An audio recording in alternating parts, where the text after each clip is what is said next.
The Special Investigating Unit has welcomed the arrest of former Eskom executive Matshela Koko and 7 others on charges of corruption. The case relates to a 2.2 billion rand contract for the construction of Kusile Power Station. Koko and co-accused have since been released on bail. For more on this, we're joined by the SIU Spokesperson Kaizer Kganyago. Mr. Kganyago, good evening to you. Thanks for your time. We know that being able to even secure this arrest has taken the work of different organizations, whether it's from an investigative point of view. Bowman's was also involved in what has been a multi-year investigation to try and secure all the information that is needed to have this case succeed. Talk to us about the perspective from the SIU. Thank you very much, Kathy, and good evening to your viewers. We started the investigation after the proclamation was issued in 2018, that is Proclamation R18 of 2018. And our focus of the investigation was to look at the irregularities that might have happened with the appointment of ABB, and also to look at whether there were other issues that were involved.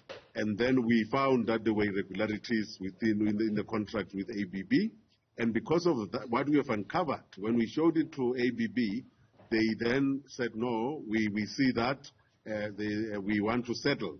And that is when in 2020, December, we then agreed to ourselves, and Eskom entered into a settlement agreement with ABB, and they were able to pay back an amount of 1.577 billion to Eskom. But we clearly indicated to them that that doesn't dissolve them from prosecution or any other people that might have been involved. And that is why it is very interesting, and we really welcome what has happened now. And we worked very closely with other law enforcement agencies like the Hawks, like the ID in the NPA, and so on. There can be no settlement without agreement, if even at the very least it's on what exactly has been done wrong. Give us a sense of what it is that ABB conceded to in that settlement. They basically agreed that the people that were there did not do things in an honest way. And you can see from the amount that they had to pay, if the contract was 2.2 billion and they paid 1.577 billion back, it was a clear indication that they see that wrongdoing has happened. But we said our focus as the SIU is to get the money back, and we were pushing for that. But we then gave the evidence to the NPA and for them to then take it to further with prosecution, because we had a lot of evidence that was showing that there was criminality that was involved.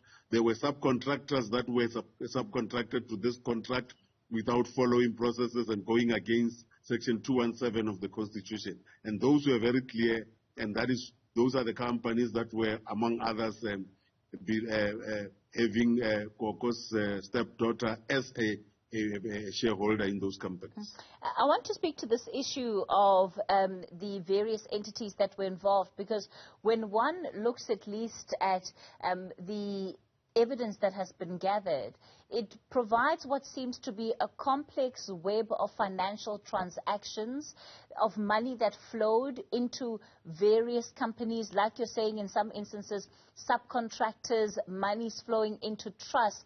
As the SIU, have you been able to, can you confidently say you've been able to track down all of the entities into which this money flowed, and that you'll be able to get all of it back? No, definitely we were able to do that, and we were working closely with the Financial Intelligence Center, because they are the ones who are helping us to follow the money in most of the instances. And I can say to the public of South Africa, it was a very complex investigation, because there were a lot of nitty-gritties. You had to understand a lot of things that happened there. But ultimately, we were able to trace all of those monies, and we were able to give that document to the NPA. And I think the Hawks also continued further investigation, and the ID did further investigation. Therefore, all of us together were able to get all the information that we wanted. So in totality then, out of this 2.2 billion rand, how much is still outstanding that you need to recoup? Yeah, I think what is outstanding is almost about 600 and something million rand, because this is about what 1.2 billion minus 1.1577 is almost that amount that is still outstanding. It's a lot. But we have taken it further. We have not stopped there. We have now instituted a case in the court to make sure that we set aside that contract and then be able to further recover more money from the other entities that are involved. It's a lot of money when we think about it, just over 600 million that still needs to be recuperated. Does that money involve the suspects that we saw in the dock yesterday? Definitely. We were able to for an example, realize that Impulse was contracted by ABB, and Impulse got money out of ABB, and those monies were then channeled out to the trusts that were created. We've got names of those trusts that are involved. That I think is Makoni Trust, that was used to move money into, and it is linked to the Koko family. Therefore, we have followed all of those tracks. All right. Kaizer Kganyago there, he is the spokesperson for the SIU. So an investigation that, as you can hear, is still underway on multiple levels. And of course, Matshela Koko, alongside some of the members of his family and business associates, appearing in court yesterday.